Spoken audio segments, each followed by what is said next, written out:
Good morning. Good My name morning. is Sarah Garrigal, and I work with the Living Archives Project, where we are collecting stories of how COVID-19 impacted various communities around Mecklenburg County. Today is October 5th, 2022, and there are 209 cases of COVID-19 this week in Mecklenburg County, which is a 26% decrease over the last 2 weeks. Therefore, for the comfort of each subject, we are not wearing masks today. Would you like to introduce yourself? Yes, hi, good morning. My name is Irma Sandoval, and I'm a preschool teacher here at Children of the World Learning Center. Irma, thank you so much for taking time to sit down with us and share your experience with COVID-19, especially as a preschool teacher. How long have you been doing Preschool, this is my 5th year as a teacher, and before that I was an assistant for 3 years. Okay. So now it's 8. And you've been here the entire time? I have been here for the last 5 years. 5 years? Yes. Wow, that's amazing. How do you enjoy it here? I love what I do. I love my job, and I love the mission and the vision of this preschool since it's all about diversity and multicultural. I love that. Yeah.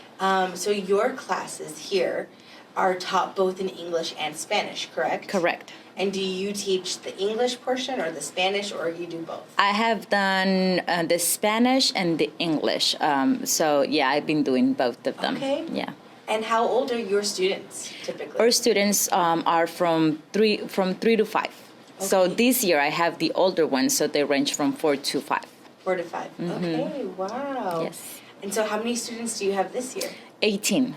Wow, that's a good group. Yes, it is a good group. Yeah. So I have a few questions about that, but before we get into that, how long have you been in Charlotte? It's been now 22 years. It's going to be 22 years. That's Yes. amazing. That is. We got here in 2000. In 2000. And where did you come from? Mexico. So we're coming from Jalisco, Mexico. Jalisco, Mexico. Yeah. Okay, and is it just you or your family, or who came?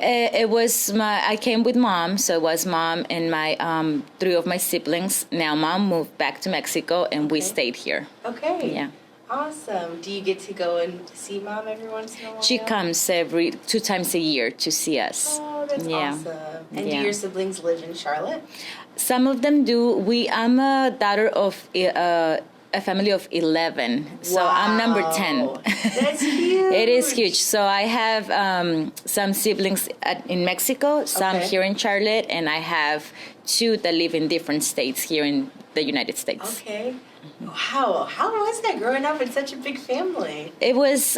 It had its positive side and the negative side as well. So it's just hard getting together, but when we are together, we enjoy ourselves, and family is what mattered the most to us. So we are very united, and we do support each other. So it's just a blessing to have a big support group, because that's what we do. That's amazing. Yeah. I'm the youngest of 6, so not Okay. quite as large as yours. Yes. About half. But still, I love having a big family. Right. It's really unique these days. Yes, yes. So- And of course, when we were younger, there were some limitations because being a big family was hard. But, once everybody started growing up, we just learned how to support each other. Yeah. And that was a nice thing. Yeah, that's amazing. I'm so glad to hear that. So, you've been here for 22 years. What is something that you love about Charlotte? What I love about Charlotte is just the environment. I love the green, the trees. I love that it used to be a quiet city. Now it's not so much, but we're just getting used to those changes. But it felt like home when I got here, and I guess that's when we started to having a sense of stability. Yeah. And I think that's what made me stay in Charlotte. Oh, that's awesome. Yes. Yeah, I'm really enjoying. I just recently moved here not too long ago, and I'm really loving it. Yes. Charlotte's a very unique city. Yeah, it is. Amazing. It is. So as a preschool teacher, how has your experience been like with COVID-19? I can imagine. It was very difficult at first. Of course, it got us all by surprise. At that time, we only had one classroom, and I was out the week that they decided to close and everything for because of COVID. So I was out sick with an ear infection, I believe. And so when they called me like, you're not coming back, we're closed, and we're going to move to work from home. And we didn't know how that was going to be like, and we just start making some videos for our children and sharing that with them. So we had to start finding on what how we were going to share those videos, because we didn't have any of the platforms of like CMS or a big education system will have. So we'll just have to figure out and seeing what was out there available for us, free, that we could use, and that it was safe and easy to use for parents. And so we decided to do a little bit of everything, texting, emailing, and then we came up with opening a band group so that we could share those videos and pictures, and it worked out. So we were thankful that our parents responded. They were willing to be their children teacher at home with the material and videos that we were providing. We came up with a system of putting the materials together for that week. So we will send those materials home. The director most of the time was driving those materials to each one of those students, and some of them were coming to pick them up, but most of the time she was driving the materials to them, and so that they were able to watch the video and follow the instructions and do the activities at home.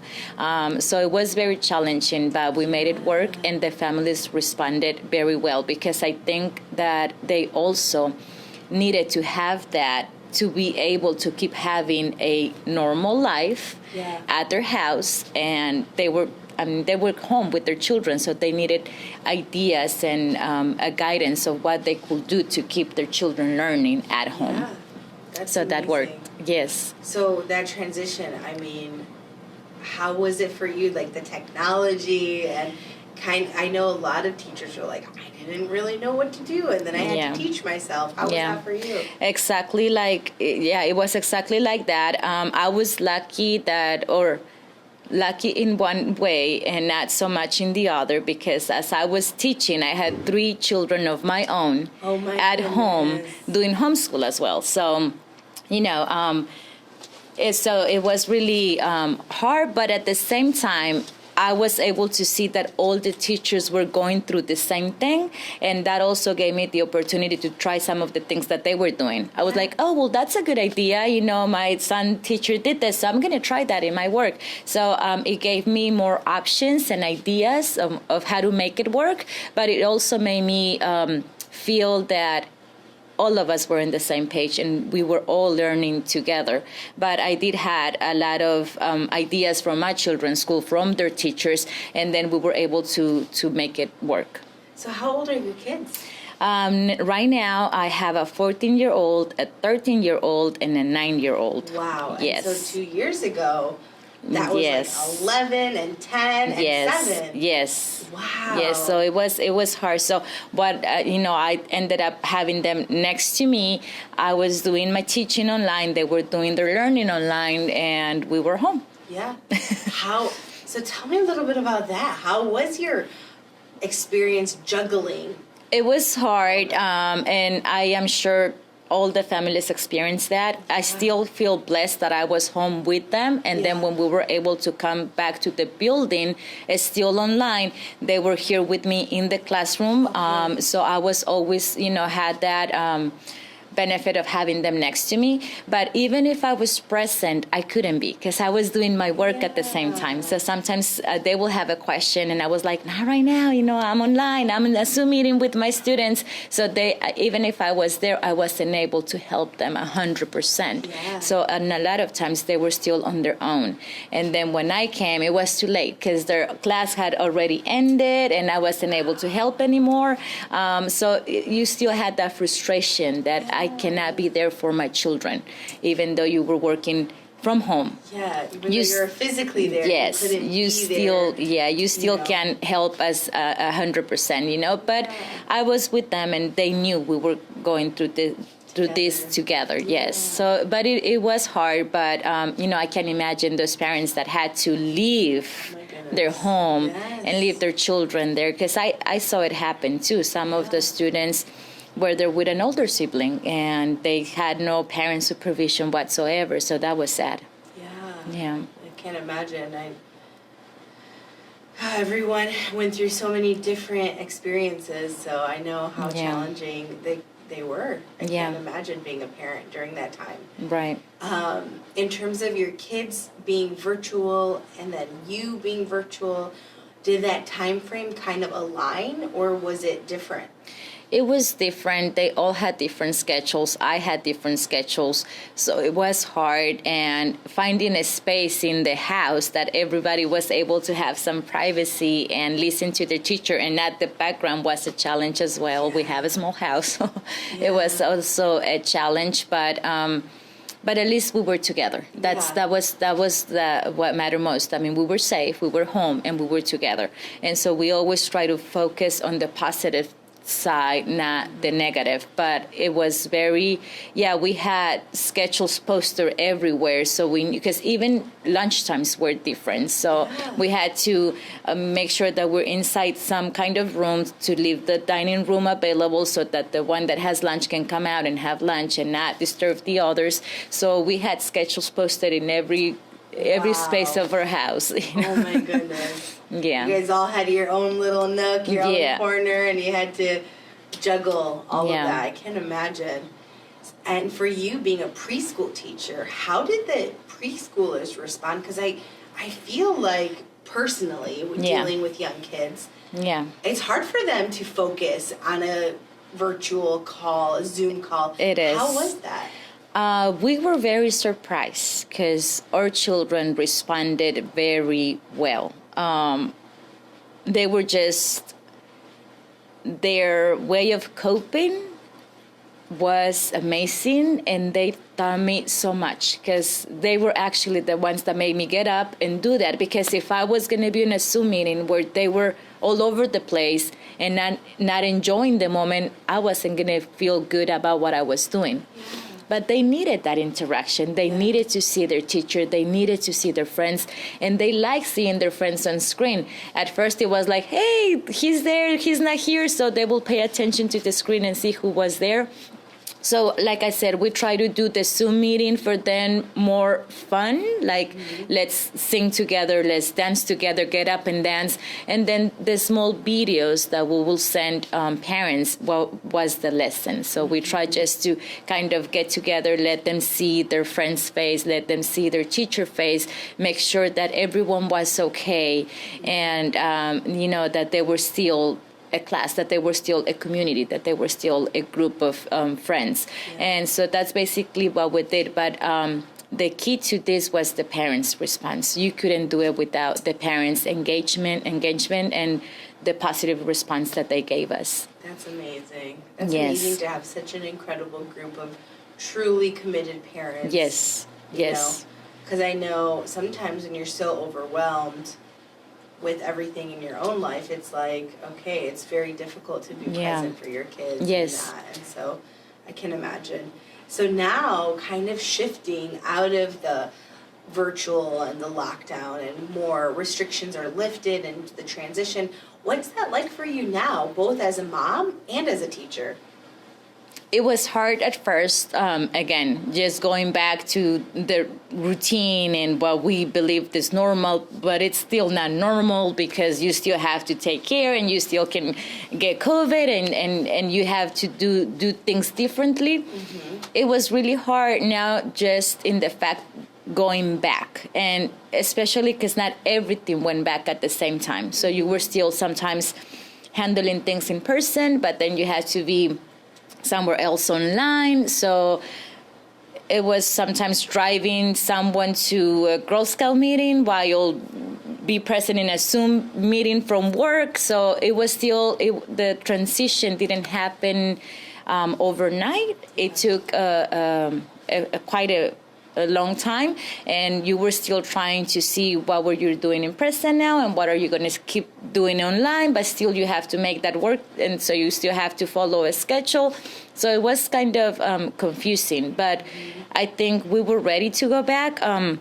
As soon as everyone in my family was vaccinated, I was like, let's try it. Let's go for let's go for in person and trying to get back to do all things that we used to do, like we used to do them before. Yeah. But it took time. Yeah. And of course, at the beginning, it was all about also trying to be cautious and at the same time feeling that you were still scared about it, but you had to put your brave face in front of the children because that's what you have to do. Like just make them feel safe, right? So just reminding them about all the different things that they have to do now: hand sanitizers, mask when we still had the mask, and keeping the distance, which is really hard for us Hispanics. We hug and kiss all the time. Yeah. So, but that was something. Is so communal. Yes. So I bet that was hard. So it was hard, but we just had to keep that in our mind. It's for safety reasons, and it was hard.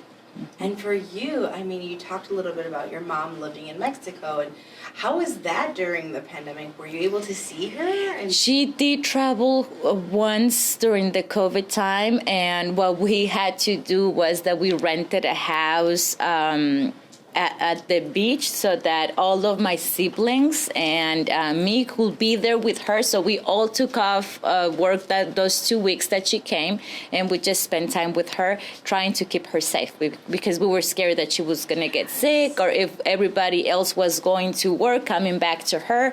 So we would just try to keep her safe. But she was able to come at least once during those COVID years. Yeah.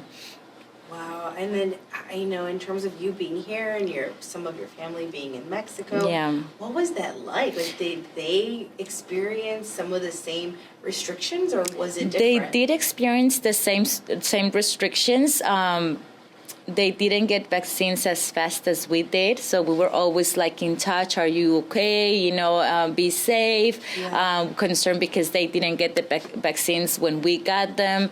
It took them a lot longer for my family in Mexico to get the vaccines. So we were always just trying to keep in touch and making sure that everybody was okay. So, as soon as someone got like a cold, we were like, oh, I hope this is not COVID. And, just concerned and worried all the time until everybody was able to get vaccinated. And, even with vaccines, we did have a few members, not close members of the family, but, like extended family that and older as well, that they did die because of COVID. We had 3 older family members that died, and the one that really impacted my family was my niece's husband.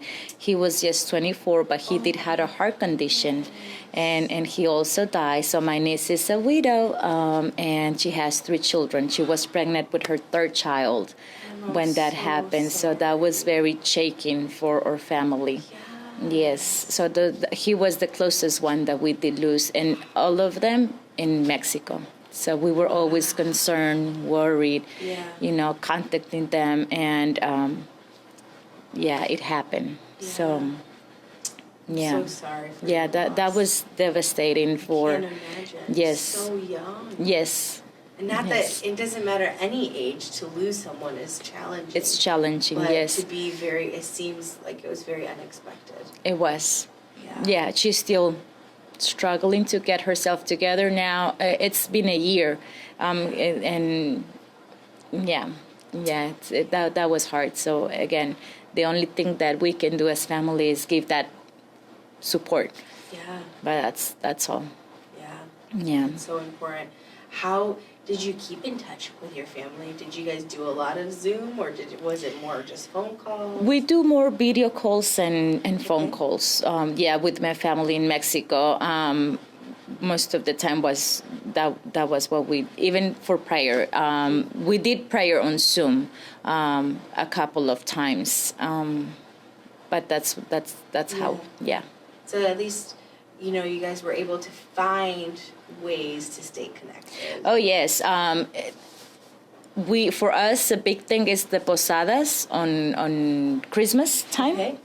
That's the 9 days before Christmas, Okay. where we always get together, pray and share like a hot chocolate or bread or coffee for 9 nights before Christmas. So we did them on Zoom, but we still keep the tradition because our children are so used to that. Yeah. So yes, that was the way that we kept doing the things that we were used to doing and trying to stay safe. Yeah, and trying just to adapt. Yes. And stay safe and still, like you said, keep those traditions. Yes. Especially for your kids. And Yes. that's amazing. Yeah. And how are your kids doing now with being back in school full time and your kids are a little older? How's that been? It's been better to go back in person. They did struggle being online. My older one was having an advanced math class, so having that online was very challenging, and he wasn't having a good experience. Even though teachers tried, they couldn't give the same support as when they're in person.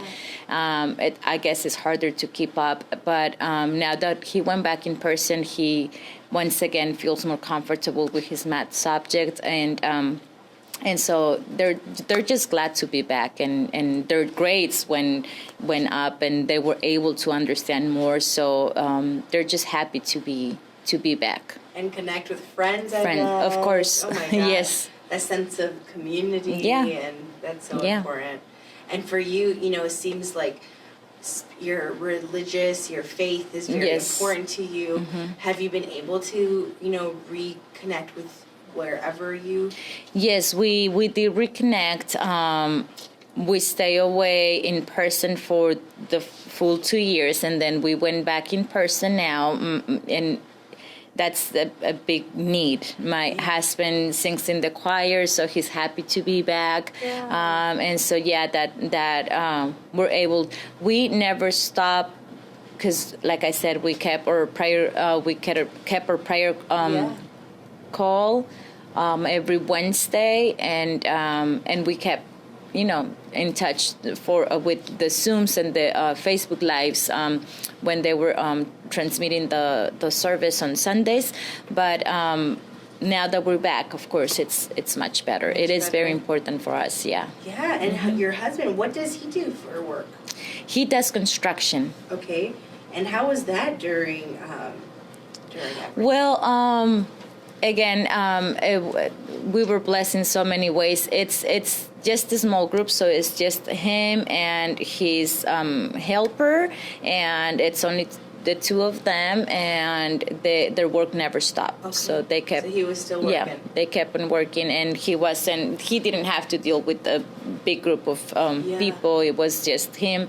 They do most of the time restorations. So it was sometimes like a driveway, some steps. So they didn't have to be there with a big crowd or have to deal or interact with a lot of people. It was just him and his co-workers. So they were good. They were safe. So I bet that was helpful in that time to have a little bit of stability. For your husband, he still worked. That was the relief. He was able to still be the provider and not be in danger. Yes. Mm-hmm. Oh my gosh. Yeah. I bet. Yeah. So I know before we started the interview, we did a little activity together called the hand map. Is there anything that stuck out to you in the hand map that you wanted to share? Well, like if we're talking about COVID, one of the things that when we were talking about what COVID taught us, and I say resilience and just coping, being able to be flexible enough to be willing to do some changes to keep the safety and to keep not only physically safe, but mentally safe, spiritually safe, being able to keep having that stability in your home. So I think that's what I learned from that experience. Just learn how to cope, be flexible, be resilient, and just survival skills, and try to still see the positive side to everything, like I said, and that will open up or opportunities to learn from that experience. Yeah, that's amazing. You Yes. are very resilient and very strong, juggling everything with motherhood and working and juggling that at the same time of virtual. I can't imagine. And so we are so thankful for incredible examples like you. Thank you.